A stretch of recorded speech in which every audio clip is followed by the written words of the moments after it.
Alex Caruso is listed as one of the top 10 trade targets possibly during the 2024-25 season. We're talking about his ranking there and go over kind of the other players on that ranking list. Then also we got an article from Elias Schuster over on Bleacher Nation, which talks about the possibilities and partners of the Bulls trading up or trading down. We're going to look at a couple of those, plus dive into the mailbag. All that and more right after this. You are now tuned in to Chicago Bulls Central, your number one place for all Chicago Bulls news and content.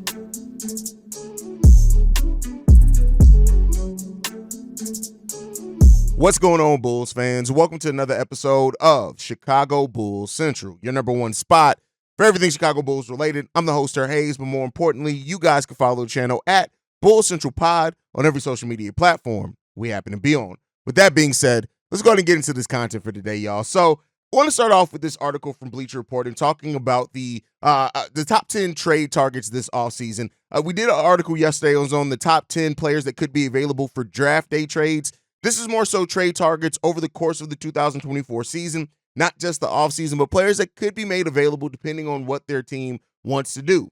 And Alex Caruso came in at number 9 on that list. And it does not surprise me that he's listed as one of the top 10 targets potentially in the NBA when you look at what Alex Caruso's contract is at a little over $9 million. The fact that a team could try to extend him as part of the trade so they could mitigate some of the risk they could make in trading him by basically saying, hey, as part of this trade, Caruso, can you agree to a contract extension? Now, that's not guaranteed, and the team would have to ask themselves, is the risk of potentially trading for Alex Caruso to give up assets and losing him at the end of the season is worth it, especially if you're a team that's trying to contend for a title. And so in this article from Bleacher Report, they have Alex Caruso being traded to the Los Angeles Lakers for a 2029 first-round pick that's top 4 protected. That's where things get a little wonky at. Now, in Alex Caruso, I think in trading Alex Caruso for Jared Vanderbilt, you're basically getting a young player that still has tremendous upside. As a defender, he's already locked in, things like that. And then when it comes down to the Alex Caruso part, of course, it would be that the Bulls basically just mean that they are taking advantage of the trade value that Alex Caruso has out there in the market. Jared Vanderbilt is coming off a season, though, where he only played 29 games in 2023-24. The 2 years prior to that, he played 74 and 78 games. And if you want to go 1 year beyond that, in 2020-21, he played 64 games. So he's been for the most part, healthy player. When you look at the start of his career, it was a little shaky there. 2018-19, he only played 17 games. 19-20, he only played 9 games. And he played 11 total games between the Denver Nuggets and Minnesota Timberwolves. So, it depends on how you're looking at it. Now, again, Alex Caruso has injury history himself, right? He gets injured or is on the injury report almost every week for the Chicago Bulls. But this would be one of the trades where the Bulls are moving Alex Caruso to a team that does miss Alex Caruso and does want him back, right? And he'd probably instantly become their best perimeter defender. But you're getting Jared Vanderbilt back at only 25 years old that still has a lot of upside, like I said, mainly defensively. I'm not looking at too much of Jared Vanderbilt as an offensive weapon, but maybe some people view that differently. Is this a great trade for Alex Caruso? No, especially when you hear things like, oh, well, the Bulls want 2 first-round picks for Alex Caruso. But I do think his listing here on this list does make sense, even if the trade does not, if that makes sense, right? When you look at the top 10 list overall that the Bleacher Report has put together, number 1, they have Kevin Durant here, which I guess the Suns could look to make a crazy move if their season sucks by the trade deadline. You got Donovan Mitchell here at number 2. This makes sense. I do think that the Cavs are probably going to end up moving Donovan Mitchell because I just don't think he's going to re-sign there. Darius Garland they also have listed on here. You take that for what you will. At number 4, Mikal Bridges. I don't doubt that. And that's much like the Bulls. They kind of held out on Mikal Bridges, but while trade value was the highest, and now it's kind of come down some. DeJounte Murray at number 5, basically agree with that one. Brandon Ingram at number 6, agree with that. Karl Anthony Towns. I don't think that the Minnesota Timberwolves, considering how good Karl Anthony Towns looked at times, the offseason was a big question mark for him. Like, we just got to be there. But Karl Anthony, I don't know if they look to move on from him. I think if they would have looked to move on, it would have been after last year's playoffs when him and Rudy Gobert just did not look like they can play together. But maybe they want to strike where the value's hot. Jonathan Kuminga is listed here at number 8. I don't know if the Warriors are looking to move on from Kuminga. I just think that with what he showed at the latter half of last season, take that for what you will, though. And then Alex Caruso at number 9, and then Trae Young here at number 10. So take that list for what you will. I love to hear how you guys feel about that list. And then as far as Alex, I don't like the trade they presented, but I do understand that Alex Caruso probably is one of the best trade targets out there in the market. Just depends on if the Chicago Bulls are going to actually move on from Alex Caruso. With that said, and talking about trades, there's been a lot of talk about the Bulls either trading up or trading back in the draft, whatever that ends up entailing. When a player like Khalil Ware is moving drastically up draft boards, I think staying at number 11 is probably the best bet. But let's get into it. So Elias Schuster over at Bleacher Nation had a great article in which he broke down kind of all the teams that could be looking to either trade up or back. We're not going to go over all of them. We're going to go over some of them here. The first one was the Houston Rockets at number 3. We've talked about this heavily. They're looking for win now talent reportedly, and basically almost since they had that number 3 pick in a weaker draft, it seems like they could be looking to move on from it. The question is what would they have to give up to get it? That's the biggest question here, is what would the Bulls have to give up to move up? Is it the number 11 pick and Alex Caruso? Is it even more? Do they want the Portland pick? If you start getting into have to include too many assets, unless you are just really sold at who you want to get at number 3, I just don't know if that's the best case for the Chicago Bulls. There's of course outside chances of it being worked out with another deal. Here on Elias Schuster, which really good in this article, is really well thought out. He also put in possible deals for all these teams. For the Houston Rockets, he has Alex Caruso, the number 11, a 2027 first-round pick that's top 10 protected, all for number 3. He doesn't like it. I don't like the trade out either. If you got to give up all that to move to number 3, I just don't think that's a good deal for you. Next up, the Detroit Pistons at number 5. Now, this is a team that we don't really know what's going to happen now. They've changed GMs. Yes, they were in on Zach LaVine, and I think it had Zach LaVine not opted for the season-ending surgery, Zach LaVine probably would be a Detroit Piston right now. That's just what I think. But with a new GM could change the way that they view it, and they could not want Zach LaVine there anymore. Now, things that are with that is that the Detroit Pistons aren't going to be a free agent target anytime soon. And because they're not typically a free agent target, it becomes down to, could they look to spend assets to acquire a player like Zach LaVine? You would have to give up the number 11 pick more than likely with it. Elias, in his article, have the Bulls giving up the number 11th and a 2027 pick too. Once you start getting into all that, I don't necessarily like it. I do think that the Pistons could still be a destination for Zach LaVine, but I don't know if the number 5 is going to be involved in that. That's where you kind of get into things with that.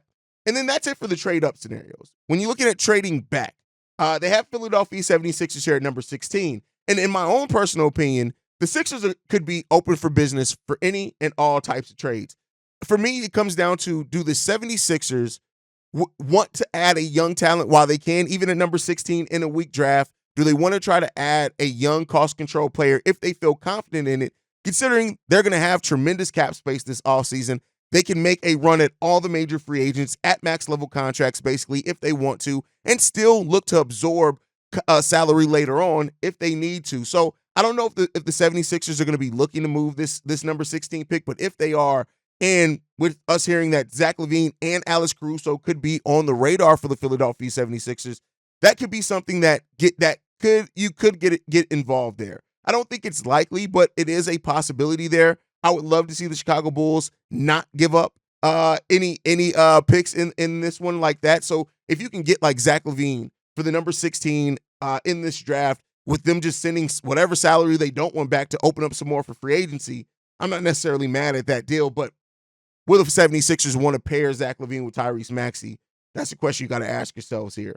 And then the Los Angeles Lakers are also on this list. Elias on this article has the Bulls getting the number 17, a 2026 first round top 5 protected pick, and Max Christie for Alex Caruso. I don't hate the value of this pick. You're getting 2 first round picks, not one in 2025, unfortunately, 2026 draft. If you're moving Alex Caruso, you're getting your 2 first round pick value back. Max Christie's a hit or miss for me. But could this end up being a different trade that involves Zach LaVine? That's a question you have to ask yourselves there. But I think the Lakers are probably going to keep the pick, and they're probably going to draft Bronny James, which that's a story for another day. I'm just glad I'm not a Lakers fan, but you guys can let me know what you think on that one. And then lastly, he does have the Cleveland Cavaliers here. Now, Cavs had 2 players listed on Bleacher Report's trade targets list. I do think that they could be open for business. I do think they can do it as soon as the NBA draft as well. Elias, for what it's worth, in his article has the Alex Caruso and for the number 20 and a 2030 first round unprotected pick. I don't love it because of how far out that pick is. Things could drastically change by there. I do love that it's unprotected. But again, I get it. Elias is really looking at things and trying to come up with the best deals. But I do think regardless of who, I think Patrick Williams could be a play in there if the Bulls look to move on from him. I don't think that they do. But the Cavs are a team that could be open for business, that Alex Caruso could be the piece that gets it done. But overall, not a bad list. I think they are some realistic trade partners, even if the trades that Elias came up with aren't necessarily the best but for the Bulls or whatever. But I do think that these are some realistic ones. Houston Rockets, Detroit is trade-up scenarios. The 76ers, the Cleveland Cavaliers, and the Cavs is trade-back scenarios, or even not necessarily trading back, maybe just acquiring lower picks in this draft, which is a possibility as well. Don't necessarily hate it. But you guys can let me know what you guys think on that down below. All right, let's get into the most important part of a Saturday Bulls Central episode, and that is the mailbag. We're going to get into this first one. This one's from my brother, Corn. Hey, what's the word, King? It's Corn again. Hey, now this is the other reason why I really wanted to call and talk. You finally did it, man. You finally did it. You scouted a player out that I'm gonna say it. This don't shock everybody. That I want more than Zach Edey. Yes, I said it. Now I still want Zach. Edey. If we draft Zach Edey, I will be ecstatic. I will be a happy man that day. But this kid, Montes Bazelis, Chicago, Lithuanian, my God. Yes, I would trade up to get him. I would even say something that I'm just going to say it, but I probably would do. I would trade Alex Caruso if I have to keep the 11th pick, if I get to keep the 11th pick, if I got to move up without using the 11th pick, and if I got to use AC to get that kid to it. Great prospect, man. I watched him. Outside shooting is a little bit issue, but I believe, like you said, he had the same kind of issue like Julian Phillips. You know, they shoot in high school. I don't know why they do that. You know, that Marquez folks, like, why they change up their shot if your shot was fine. If it ain't broke, don't fix it, you know, right? If it ain't broke, don't fix it. Damn. But I could get it. They trying to fix their mechanics, and I don't know. It's a weird thing. But yes, this Montes Bazelis, I'm all in on that. He is now my favorite. I can't believe I'm saying this, Hayes. I can't believe I'm saying this to him. He is now my favorite prospect. Yes, over Zach Edey. Zach Edey, number 2. Zach Edey is a close number 2. Lord, no, everybody know how bad I want us to draft Zach Edey. Regardless of how you feel, people feel about it, I believe in that kid. I believe in his IQ, but we ain't gonna get into Zach Edey. Even though you shaded him, you need to show him a little love, man. You know what I'm saying? You shaded him, you know what I'm saying, putting Donovan Killigan, and it ain't gotta be about that, but I go about Zach Edey. Okay, here we go. Montes Bazelis, yes, move up, go get him. Always, King, appreciate you. C-Red, man. Love you, King. Blessings. Matas Bucilis. Listen, to say that Matas Bucilis is now your number 1 on the board is crazy. Listen, it just makes more sense than Zach Edey. But I've already talked about Matas Bucilis enough, right? I love this guy. Love the motor. I love the potential. I think this is an extremely high upside pick. I would not be mad at either him or Tajon Saloon as high upside picks for the Bulls here. Doesn't mean they're going to work out. And if they don't work out, Bulls fans are going to riot, so maybe the Bulls do go with something kind of more certain, but I like Bucilis a lot in this draft. I just think that he has the type of modern game and upside that you really want for when you're going in the draft. And as far as changing the shot, I think that when you see a lot of coaches change player shots, is because they think refining the mechanics are going to make them an even better shooter. When sometimes then, I think people got to start realizing if you change a player's shot, you're looking at a year or 2 before they get that becomes like second nature to them, and they get maybe a point of being efficient with it because they're thinking about it too much. I think that's what happens. You know, like you said, if it's broke, don't fix it. But I mean, if it's not broke, don't fix it. But you know, I mean, I think that Mattis has still tons of upside, even as a shooter, and I think he can round himself out really good there. And listen, that's the purpose of me covering draft prospects. If I can not necessarily to turn anybody around on a player that they weren't interested in, but to present players that maybe people didn't think of or maybe weren't just aware of. So I'm glad that helped with Corn, and we'll see what the Bulls do in the draft, brother. Let's get into this next one. This one's from Caden. What's up, Hayes? It's your boy Caden again. Like I said, I'm gonna say it every time. Thank you for everything you do, brother. We definitely appreciate you. So I got a couple questions. I want to know a couple your thoughts on things. So one, what do you think the likelihood is that a Zach LaVine trade goes down on draft night? Just because I'm looking at that number 5 Pistons pick, and because they were in talks with the Pistons at the trade deadline, I know they just changed head of VP of basketball, but they might still be interested. Do you think that maybe since they're frustrated about the 5th pick, potentially a Zach LaVine for like the 5th pick and filler can go down? So let me know what you think about that. And then secondly, another prospect that I don't know if you covered yet, I've been watching every video, I haven't really heard you mention him at all, is Keyshawn George. I really like Keyshawn George a lot. The more I kind of study him, the more he kind of got that skill set, that point forward skill set with the jumper. So I think he can space the floor, and I think he would be a good player to fit next to Kobe White. Pretty decent defensively, just a little bit of a raw prospect. But if you haven't looked at Keyshawn George, check out Keyshawn George. Let me know your thoughts on him or whatever. Like, as a move back candidate, because I don't know if 11, I think that would be kind of a reach for him, if you ask me. Third, I got to shout out my boy Corn. I ain't going to lie to you. I'm starting to like the idea of Zach Edey. At 11, I don't know. But as a trade back candidate, I'm kind of starting to like the idea of Zach Edey, just because sometimes you just got to not overthink this and you got to go with what's proven. And you look at Zach Edey in college, he was the best player in college. And I know that don't always translate to the league, but bet on what you see. You know what I mean? Because there's a lot of players who got these super high ceilings, quote unquote, and they never reach those ceilings, and it's because people overthink it. So I wouldn't be mad at Zach Edey personally. I don't know about 11, like I said, but yeah, shout out to my boy Corn.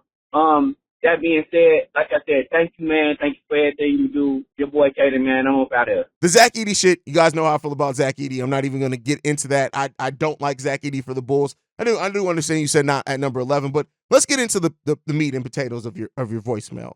The likelihood of trading of a trade going down at the trade deadline. I mean at the draft for Zach LaVine. I don't know, man. I really don't know what's going to happen here. I think that, like I said, I think that earlier in the episode, I think that a change in GMs for the Pistons could drastically change what they're looking to acquire or players that specific GM does or does not like. So I'm not going to necessarily just say it's a foregone conclusion that the Pistons could still be very interested. But I do think that if Zach LaVine is moved, it's more likely going to happen at the draft. I think that the Bulls look to make that move at the draft, to know what they get back so it can inform their free agency on what they get back as depth pieces or whatever in the Zach LaVine trade. I do think that they're going to be looking to move Zach LaVine at the trade deadline. Doesn't mean that, at the draft. I don't think that it's necessarily going to happen, but I do think that that is when they're looking to move on from Zach LaVine. I think as early as his draft is probably where they're going to look at it for.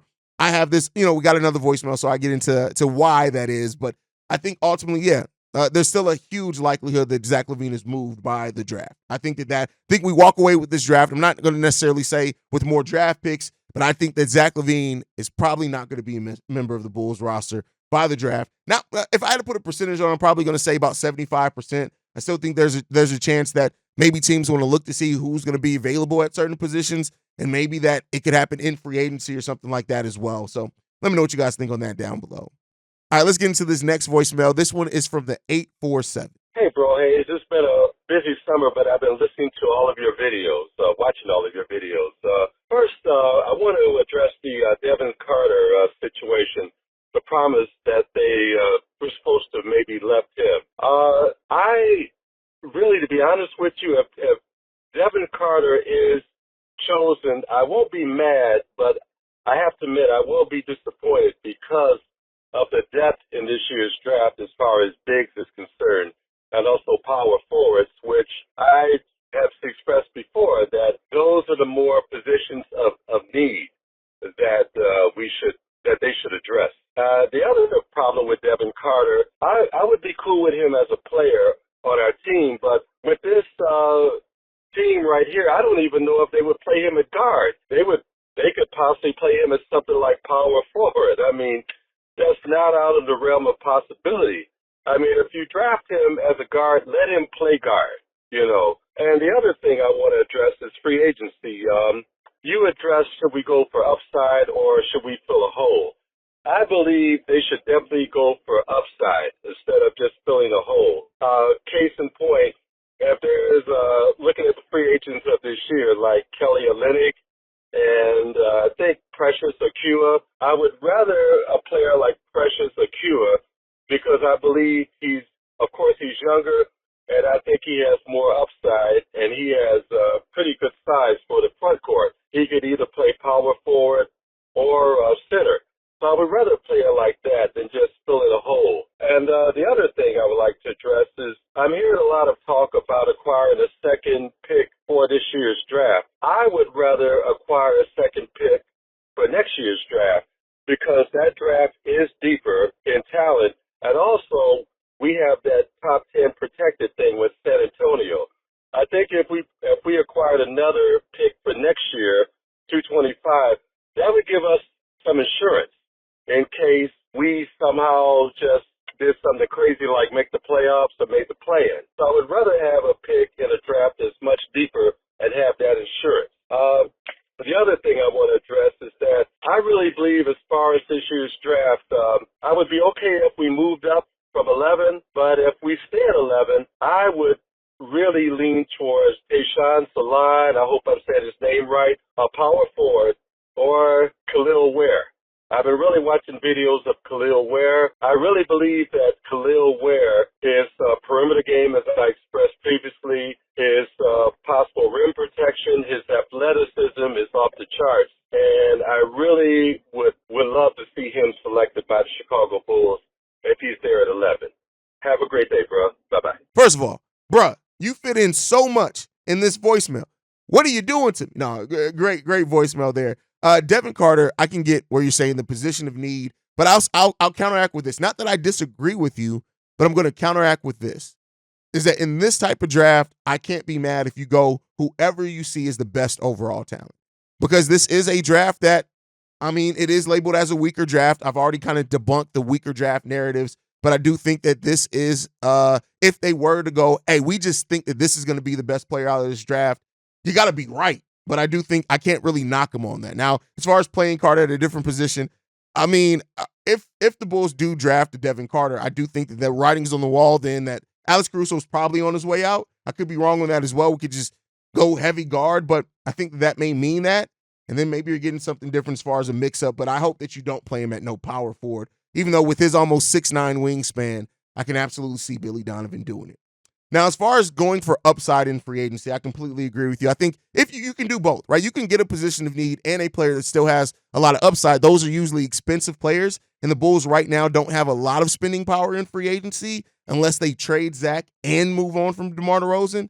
But we'll see. We'll see there. I agree with you as well that getting an additional pick in 2025 could be huge for the Chicago Bulls rather than getting a additional pick in 2024. 2025 draft is really, really deep.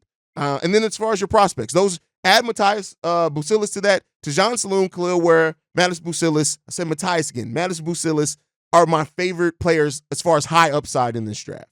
I love those guys. I love what they could bring. I love the fact that Khalil Ware is answering those motor concerns in his private workouts. There are not a lot of teams that are still talking about that. And a lot of mocks have him moving into the top 10.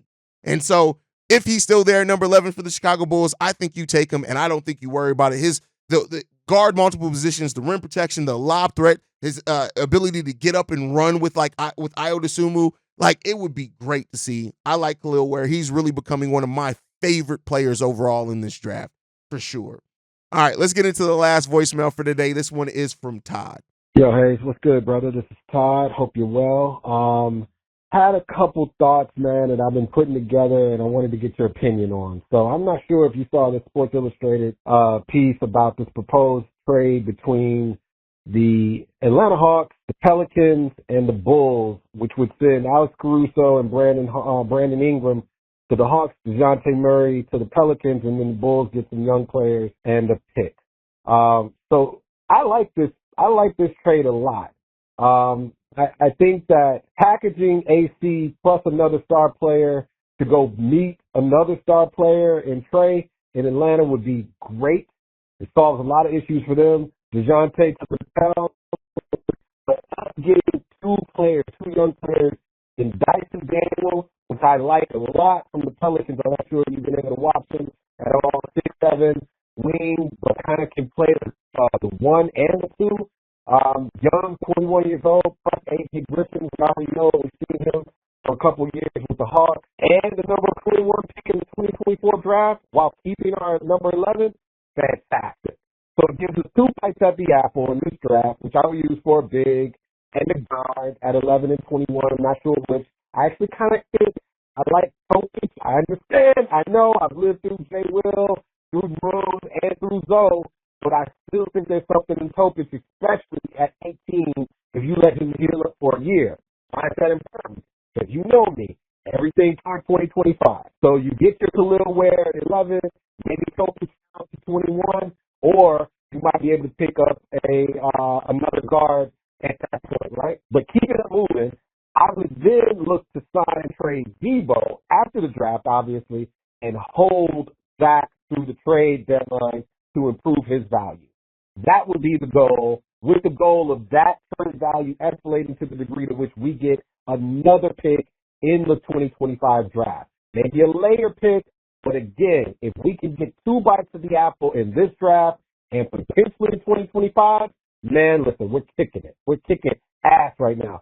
So this allows us to give the keys to Kobe and Io as our starting backcourt. See if Pat steps up with no DeMar, gives more opportunity for Dalen and Julian, and rehabilitating Zach's value all at once for potentially, obviously, keeping our top 10 pick for next year and getting potentially another. So is this a meathead fit, bro? Let me know. Does any of this work for you in your mind? I think it works. I've been doing the math. It feels like it works, but I'd be completely open if it does not. Let me know what you think. All right, bro. Later. Listen, I don't hate the Sports Illustrated trade. I don't know if it's necessarily realistic. As far as the trading Zach and then getting 2 bites of the apple, both, like, that's a pie in the sky dream. The Bulls have not been that lucky. That would show a level of focus from Turis Karnisovas that we have not necessarily seen since he went out and got Lonzo and DeMar and Alex Caruso. So if that would be his version of a draft asset version of what he did that offseason and getting players in here, I wouldn't hate it. I just don't know. When you start getting into all that, oh, you make this move, that move, it starts becoming too much like video games to me. Not to say that we haven't seen teams do it in real life. We have. We have seen it be done. I just don't know if AK is ready to make the necessary moves that to do that. And like I said earlier, I think if you wait, I don't think Zach LaVine's trade value increases. It can, but I think it's a more likely scenario. The most likely outcome is that it hurts it more than helps it, because you got to look at it. If Zach LaVine comes back and doesn't play well, it's going to hurt his trade value. If he comes back and the Bulls aren't winning games, but he's playing well, it's going to keep that selfish mindset and if asked, hey, how much does he really impact winning if he's getting numbers and this Bulls team that played above 500 basketball after he went down is losing again? And then what if, knock on wood, he gets hurt? So those are 3 different scenarios that it could hurt Zach LaVine's trade value. And the only one in which it helps is if Zach LaVine not only plays well, but the Bulls win on top of that. That is, you got to play the odds in that. And I just don't know if AK is going to play those odds or if he's going to try to, because he's already seen Zach LaVine's trade value go down. I don't know if he does that again. And us hearing that the Bulls have dropped their asking price for Zach LaVine, I think those all things point towards the Bulls are ready to move Zach LaVine at the draft. But hey, I could be wrong on that. Great voicemail there, Todd. It was so good that I had to play it even with your audio issues. Y'all make sure y'all got good connections before calling in, because I've lost a lot of really good voicemails because either the call quality or the spottiness of the service, it drops down. Make sure you guys get in a really good spot when you're calling in the Chicago Bulls Central. Not to be an ass, but because you guys have really good voicemails like Todd's that I almost didn't play, but I figured it was worth it because it's a really good thought out voicemail. Make sure you guys are in there. But guys, thank you so much for tuning in. Make sure you guys are following the show at Bull Central Pod. You can send us any feedback, questions, comments, concerns, bullcentralpod@gmail.com. Lastly, if you want to leave a text message and our voicemail for the mailbag, the number to do so, 773-270-2799. We are the number one spot for everything Chicago Bulls related, thanks to you guys. And like I like to end every episode on, go Bulls. Love you guys. See red if you can, y'all. Peace. This has been a presentation of the Break Media.